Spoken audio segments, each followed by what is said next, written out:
país. Pero queremos precisamente hablar sobre la preocupación que ha causado el avance de esta variante en Chile. Ya se ha alcanzado todas las regiones con variante Delta y es la de mayor circulación en este momento. Estamos con la doctora Claudia Saavedra, presidenta de la Sociedad de Microbiología de Chile y académica de la Universidad Andrés Bello, para conversar sobre este tema. ¿Cómo está, doctora? Buenos días. Hola, buenos días, Karina. Lo primero, preguntarle qué tan grave es la situación, o todavía ni siquiera estamos viendo, me imagino yo, el resultado, las consecuencias de las fiestas patrias, ¿no es cierto? Y ya tenemos una variante Delta predominante en la mayoría de las regiones del país, ¿no?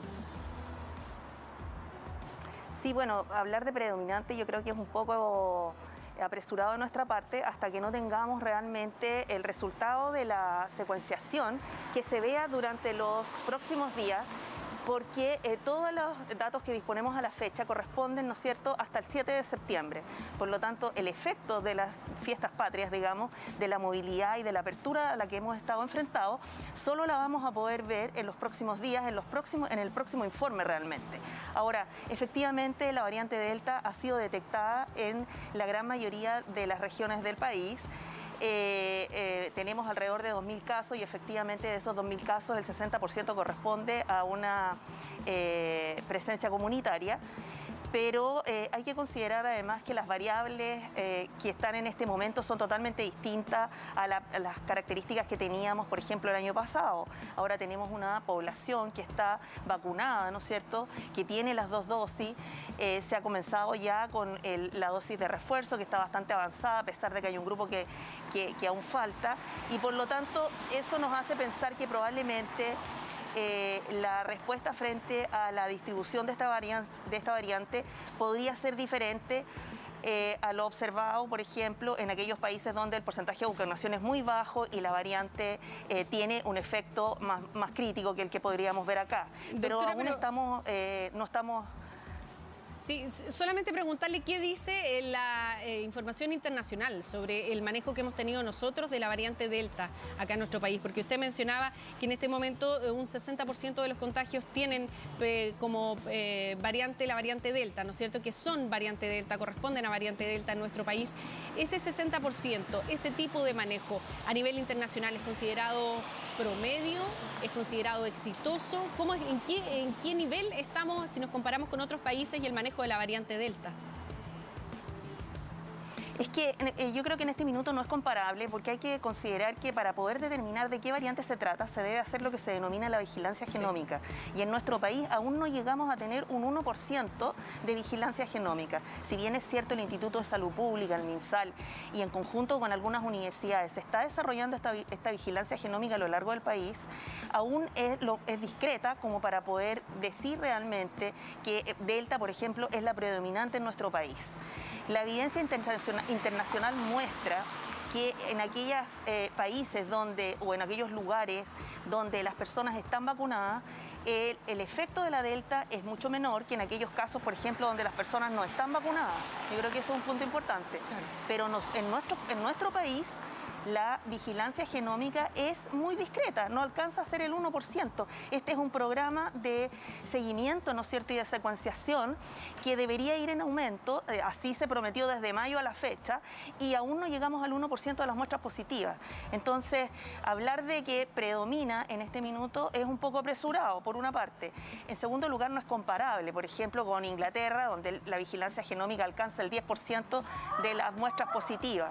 ¿Se fija? Entonces, no es comparable. ¿Qué sabemos? Sabemos que cuando se produce una apertura de esta naturaleza y si hay variante Delta, la mayoría de los casos que presentan contagio en otros países como Inglaterra o lo que se ha visto en Estados Unidos, es que aumenta el contagio entre los jóvenes, entre las personas no vacunadas, entre los niños de 5 a 14 años, por ejemplo, que es los que se empiezan a movilizar o empiezan a ir al colegio. Entonces, esa es la preocupación. A medida que vaya aumentando, por ejemplo, la vacunación de los niños, eso va a generar un efecto protector contra esta variante. Doctora, pero esto significa que hay una cifra negra en nuestro país, ¿no es cierto? Que la vigilancia genómica sea de un 1% habla de que los casos que se están informando ni siquiera son la cantidad de casos reales. Podría ser mucho mayor la cantidad de casos con variante Delta en Chile, ¿no? Evidentemente tenemos un subreporte y eso hay que asumirlo, digamos, o sea, la vigilancia genómica debería haber aumentado de acuerdo a lo programado, y por una parte. En segundo lugar, no solo hacer una vigilancia genómica de la frontera del aeropuerto, ahora surge una nueva preocupación incluso porque al abrir la frontera se abren 2 aeropuertos más, ¿cierto?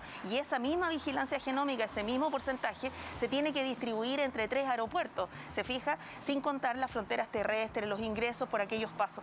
El ejemplo más claro es el aumento de la presencia de Delta en el norte de Chile, ¿cierto? Donde nosotros sabemos y tenemos conocimiento de que con los vecinos la variante Delta ya tenía presencia comunitaria.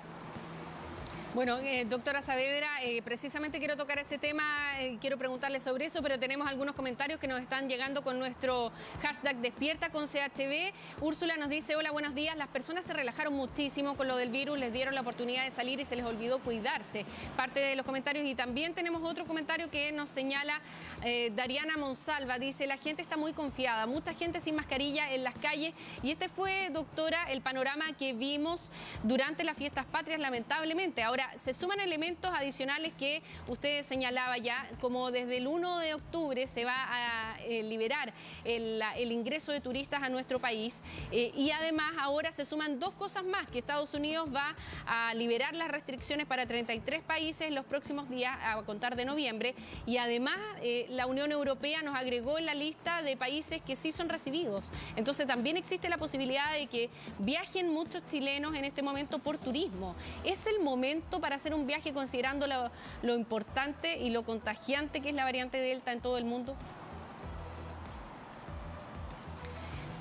Yo creo que ya en este minuto, con este nivel de movilidad y con la apertura, es bien difícil, digamos, pedirle a las personas que no viajen. Ahora habría que pedirle a las personas que se cuidaran, de que tuvieran, ¿no es cierto?, la precaución de estar vacunados, porque aún hay un porcentaje de personas que no está vacunado o que no ha recibido la dosis de refuerzo. Yo creo que eso es súper importante, por una parte. En segundo lugar, evidentemente, ir a lugares donde la población esté vacunada sería ideal, porque si no va a ser un círculo sin fin, digamos. Si yo visito lugares en los cuales hay un porcentaje alto de casos, lo más probable, ¿no es cierto?, es que tenga más posibilidades de contagiarme. Entonces, en ese sentido, ahora pasa a ser muy relevante, porque ya las fronteras ya se abrieron, las medidas ya se tomaron. En este minuto lo que es importante es reforzar lo que se tiene que hacer en este minuto, que es aumentar una trazabilidad y reforzar, ¿no es cierto?, la vigilancia genómica, que debería aumentarse, porque si la que se está llevando a cabo es solo con el aeropuerto Arturo Merino Benítez, debiéramos, ¿no es cierto?, también hacer lo mismo con los otros aeropuertos que se han abierto. Entonces yo creo que eso es un factor relevante. Doctora, muy breve, ahora se espera ante la posibilidad de que haya un rebrote de nuevo, ¿no es cierto?, que es lo que hacia allá lamentablemente parece que estamos caminando, pero si se produjera un rebrote, ¿sería ya directamente con menos casos graves, cree usted, y con menos cantidad de personas muertas?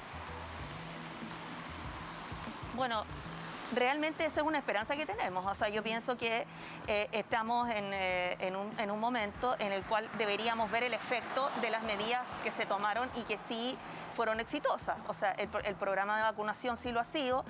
Yo creo que, a diferencia del comentario que usted recibía de algunos auditores, la gente sí está usando la mascarilla en el transporte público, sí usa la mascarilla, ¿no es cierto?, para desplazarse o en los lugares cerrados. Y hay que seguir insistiendo no solo en el autocuidado, sino que tener en consideración que en la medida en que nosotros nos cuidemos, estamos cuidando al resto.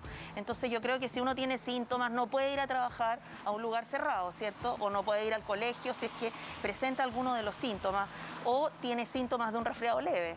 Hasta ahora lo que se ha visto, y que yo creo que es súper importante, la evidencia muestra que en aquellas personas que están vacunadas, los síntomas frente a la variante Delta son más suaves que en aquellas personas donde no están vacunados, y por lo tanto ahí corren el riesgo de tener el desarrollo de una enfermedad crítica o de fallecer, ¿cierto? El problema sería ahora llenar por este rebrote, llenar las UCI, ya que, como usted sabe, todas las enfermedades quedaron desplazadas por la pandemia, y por lo tanto ahora hay muchos casos graves que no son COVID en las UCI y en los hospitales de Chile. Claro que sí, y esperemos que no se produzca este rebrote. Nosotros decíamos, bueno, las cifras lamentablemente han ido aumentando con el paso de las semanas, pero esperemos que esto no se produzca y que sea lo más leve posible, dada la cantidad de población vacunada en Chile. Muchas gracias, doctora Claudia Saavedra, por acompañarnos esta mañana. Que tenga una buena jornada.